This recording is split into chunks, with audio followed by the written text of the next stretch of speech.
कितनी जमीन, लियो टॉलस्टॉय।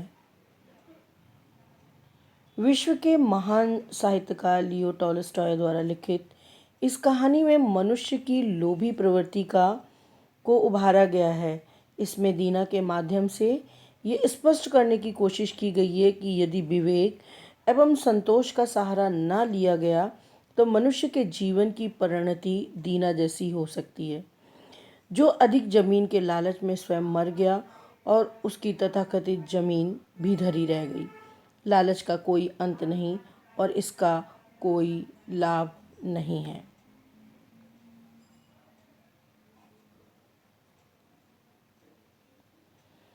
हम जिंदगी भर इन्हीं उलझनों में उलझे रहते हैं कि हमें ये मिल जाए, हमें वह मिल जाए। हमारी इच्छाएं असीमित, बस अपने अनंत है। इन सभी भौतिक वस्तुओं को एकत्र करते हुए हम जीवन की वास्तविक खुशियों को भूल जाते हैं। भौतिक वस्तुएं जो हमारे ऐश्वर्य की वस्तुएं हैं, जो दिखाई देने वाली वस्तुएं हैं, उनको हम वास्तविक खुशी मानते हैं और लालच बस संग्रहित वस्तुओं का ही उपभोग नहीं कर पाते। संग्रहित जो हमने इकट्ठी कर रखी हैं उन वस्तुओं का भी हम उपयोग नहीं कर पाते हैं। कहानी इस प्रकार है। दो बहनें थीं। बड़ी बहन का विवाह कस्बे के एक सौदागर के साथ हुआ था। सौदागर व्यापारी, जबकि छोटी बहन का विवाह देहात में किसान के घर हुआ था। बड़ी बहन छोटी बहन के घर आकर अपने शहर के जीवन की तारीफ करने लगी। देखो कैसे आराम से हम रहते हैं, फैंसी कपड़े और ठाठ के सामान, स्वाद स्वाद की खाने पीने की चीज़ें और फिर तमाशे, थिएटर, बाग बगीचे। थिएटर कहते हैं जहाँ पे हम नाटक वगैरह देख सकते हैं, उन्हें थिएटर कहते हैं। ये दोनों बहनों की पिक्चर है। छोटी बहन साधारण कपड़ों में, बड़ी बहन मॉडर्न दिख रही है और पीछे पति बैठा हुआ उन दोनों की बातें बहनों की सुन रहा है। छोटी बहन को बात लग गई, मैं तो अपनी ज़िंदगी को तुम्हारे साथ अदला बदली कभी न करूं। हम सीधे साधे और रूखे से रहते हैं तो क्या, चिंता फिक्र से तो छूटे हैं। किसानी ज़िंदगी फूली और चिकनी नहीं दिखती तो क्या, उम्र लंबी होती है और मेहनत से तंदुरुस्ती भी बनी रहती है। छोटी बहन का पति दीना ओसारे में बैठा, ओसारे मतलब बाहर बरामदे में बैठा, औरतों की ये बातें सुन रहा था। उसने सोचा कि बड़ी बहन की बात तो खरी है, बात आई गई हो गई। एक दिन दीना घर के ओसारे में बैठा हुआ था कि एक सौदागर उधर से गुजरता हुआ उसके घर आया। उसने बताया कि दरिया किनारे कोलों की बस्ती है, कोल जाति होती है, वहाँ की ज़मीन उम्दा है। उम्दा मीन्स बहुत अच्छी है। दीना के मन में ये अभिलाषा पैदा हुई, अभिलाषा इच्छा पैदा हुई। उसने सोचा कि मैं यहाँ तंग सकरी सी जगह में पड़ा क्या कर रहा हूँ। सकरी सी जगह, पतली छोटी जगह। सकरी का मतलब होता है पतली जगह में, कम जगह में क्या कर, जबकि दूसरी जगह मौका खुला पड़ा है। यहाँ की ज़मीन घर बार बेच बाच नकदी बनाकर वहीं क्यों ना पहुँचूँ और नए सिरे से जीवन शुरू कर दूँ।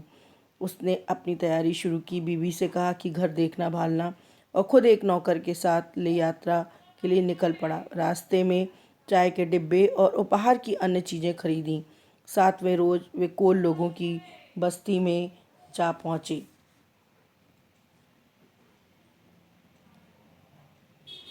उसने देखा कि सौदागर ने जो बात बताई थी वह सही थी। दरिया के पास जमीन ही जमीन थी, सब खाली। दीना को देखते ही वे सब तंबुओं से निकल आए। उनके चारों ओर जमघट लगाकर खड़े हो गए, जमघट लगाकर भीड़ बनाकर खड़े हो गए। उनमें से एक दुभाषिए के माध्यम से, दुभाषिए जो दोनों लोगों की भाषा जानता था, जो कोलों की भाषा भी जानता था और जो दीना की भाषा भी जानता था, जमीन की खातिर आया है। वे लोग बड़े खुश मालूम हुए, बड़ी आवभगत के साथ, आवभगत स्वागत के साथ वे उसे अच्छे से अच्छे डेरे में ले गए।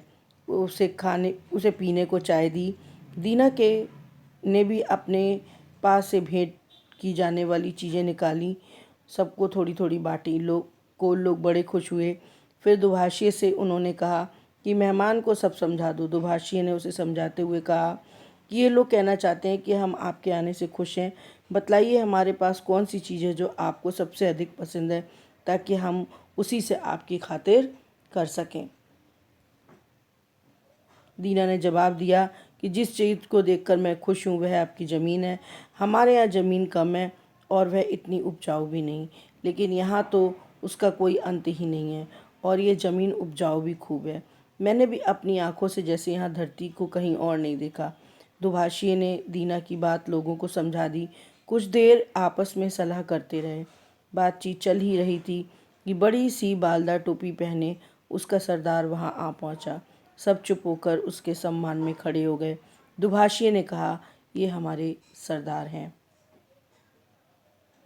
दीना ने फौरन अपने सामान में से एक बढ़िया लवादा निकाला और चाय का एक बड़ा डिब्बा तथा अन्य चीज़ें सरदार को भेंट की।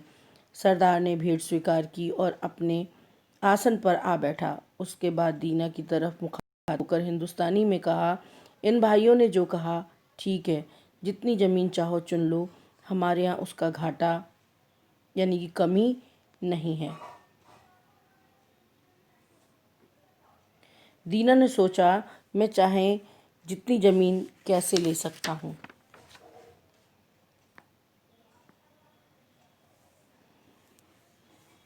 पक्का करने के लिए दस्तावेज भी तो चाहिए, नहीं तो जैसे आज इन्होंने कह दिया कि तुम्हारी ये पीछे उसे ले सकते हैं। दीना ने कहा, सुना है यहाँ एक सौदागर आया था, उसको भी आपने ज़मीन दी थी, उस ज़मीन का कागज़ पक्का कर दिया था। वैसे ही मैं चाहता हूँ कि कागज़ पक्का हो जाए। सरदार समझ गया, बोला, हाँ हजूर, ये आसानी से हो सकता है। हमारे यहाँ एक मुंशी है, कल चल कस्बे में चलकर लिखा पढ़ी पक्की कर ली जाएगी और रजिस्ट्री हो जाएगी। यानी कि ज़मीन जब हम लोग खरीदते हैं तो उसकी हमें रजिस्ट्री करानी होती है ना, वही वाली बात है यहाँ पर। हमारी दर तो एक ही है, कल एक एक दिन के 1,000। दीना समझा नहीं, बोला, दिन के? ये हिसाब कैसा, ये बताइए कितने एकड़? सरदार ने कहा, ये सब गिनना गिनाना हमसे नहीं होता, हम तो दिन के हिसाब से बेचते हैं। जितनी ज़मीन एक दिन में पैदल चलकर तुम नाप डालो वह तुम्हारी, और कीमत दिन भर की 1,000। दीना अचरज में पड़ गया और कहा, दिन में तो बहुत सी ज़मीन को घेरा जा सकता है। सरदार हंसा, बोला, हाँ क्यों नहीं, बस सब तुम्हारी, लेकिन एक शर्त है, अगर उसी दिन उसी जगह ना आ गए जहाँ से चले थे तो कीमत जब्त समझी जाएगी, अर्थात तब तुमको ज़मीन नहीं मिलेगी। जहाँ से चले थे वहीं लौट आओगे तो उतनी ज़मीन तुम्हारी हो जाएगी। दीना खुश हुआ।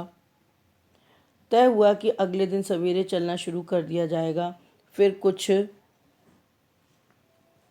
गपशप हुई, खाना पीना हुआ। ऐसे करते करते कराते रात हो गई। दीना बिस्तर पर लेटा तो रहा, पर उसे नींद न आई। रह रहकर ज़मीन के बारे में सोचने लगता। दरवाजे से बाहर झाँक कर देखा तो सवेरा होने वाला था। वह खड़ा हो गया और गाड़ी में सोते हुए अपने आदमी को जगाया। कहा कि गाड़ी तैयार करो। खुद को लोगों को बुलाने चल दिया। जाकर कहा, सवेरा हो गया है, ज़मीन नापने चल पड़ना चाहिए। कोल तैयार हुए, सब चल पड़े। दीना ने फावड़ा साथ रख लिया। खुले मैदान में जब पहुँचे तब तड़का फूट ही रहा था, यानी कि प्रभा हो रही थी, सुबह हो रही थी। पास ही एक ऊंची टेकड़ी थी। टेकड़ी कहते हैं छोटी सी पहाड़ी को, एक छोटी सी पहाड़ी को टेकड़ी कहते हैं।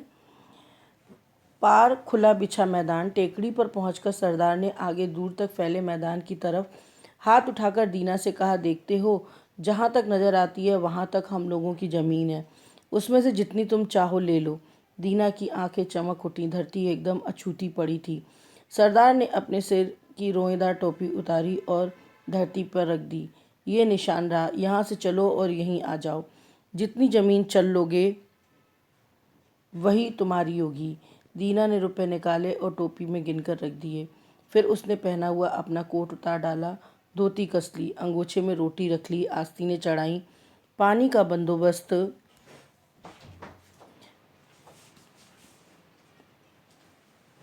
किया, अपने आदमी से फावड़ा लिया और चलने के लिए को तैयार खड़ा हो गया। कुछ क्षण सोचता रहा, फिर कि किसी तरफ चलना बेहतर होगा। सभी तरफ का लालच था। उसने तय किया कि ठंड ठंड में रास्ता अच्छा पार हो सकता है। वह खुले मैदान में कदम बढ़ाकर चल दिया।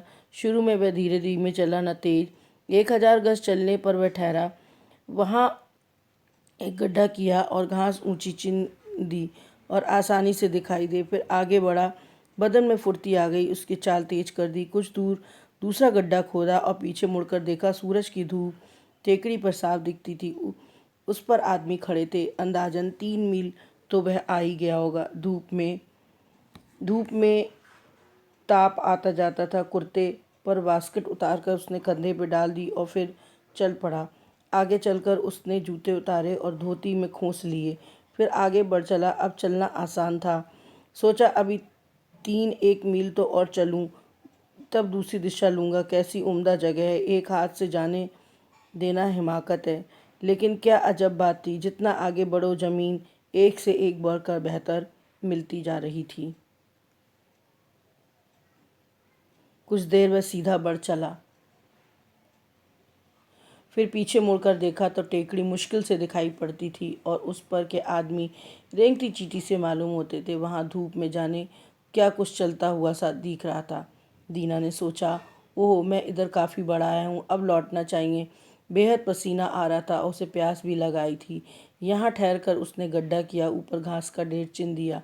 उसके बाद पानी पीकर सीधा बाईं तरफ मुड़ गया। आगे चलता चला गया। गर्मी बढ़ रही थी। वह थकने लगा था। उसने सूरज की तरफ देखा। सिर पर दोपहर हो आई थी। सोचा अब जरा आराम कर लेना चाहिए। वह बैठ गया। रोटी निकाल कर खाई और कुछ पानी पिया। कुछ देर बैठकर फिर आगे बढ़ चला। खाने में उसे दम आ गया था, लेकिन गर्मी तीखी हो रही थी। सोचा कि तकलीफ घड़ी 2 घड़ी का है, आराम जिंदगी भर का हो जाएगा। इस तरह उसने काफ़ी लंबी राह नाप ली। वह बाईं तरफ मुड़ने वाला ही था कि आगे जमीन उपजाऊ दिखाई दी। उसने सोचा इस टुकड़े को छोड़ना मूर्खता होगी। यहाँ पे उसका लालच फिर बढ़ गया। ऐसी पटसन उगेगी कि क्या कहना। पटसन यानी कि जिससे रस्सी बनती है। ये सोच उसने उस टुकड़े को भी नाप डाला और पार आकर गड्ढे का निशान बना दिया। फिर दूसरी तरफ मुड़ा। टेकड़ी की तरफ देखा तो ताप के मारे हवा कांपती सी मालूम हुई। उस कपकपी के धुतकारे में टेकड़ी की जगह मुश्किल से दिखाई पड़ती थी। दीना ने सोचा कि क्षेत्र की ये 2 भुजाएं मैंने ज़्यादा नाप डाली। क्षेत्र मतलब खेत की, जमीन की। वह तेज कदमों से तीसरी तरफ बढ़ा। उसने सूरज को देखा। सूरज कोई 2/3 अपना चक्कर काट चुका था। मुकाम से वह अभी 10 मील दूर था। उसने सोचा छोड़ो, जाने भी दो। मेरी ज़मीन की एक बाजू छोटी रह जाएगी, छोटी सही, लेकिन अब सीधी लकीर में मुझे वापस चलना चाहिए। जो ऐसे कहीं दूर निकल गया तो बाजी गई। अरे इतनी ज़मीन क्यों थोड़ी है। ये सोच दीना ने वहाँ तीसरे गड्ढे का भी निशान डाल दिया और टेकड़ी की तरफ मुंह करके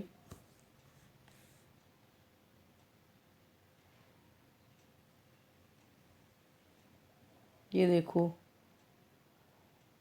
ज़मीन नाप रहा है और टेकड़ी की तरफ मुंह कर ठीक उसी सीध में चल दिया। नाक की सीध में बांध कर वह नाक की सीध यानी सीधा चलकर वह टेकड़ी की तरफ चला। धूप उसका सत्त ले चुकी थी। सत्त लेने का मतलब उसके अंदर की जितनी शक्ति थी, जितनी ताकत थी, वो सब ले चुकी थी।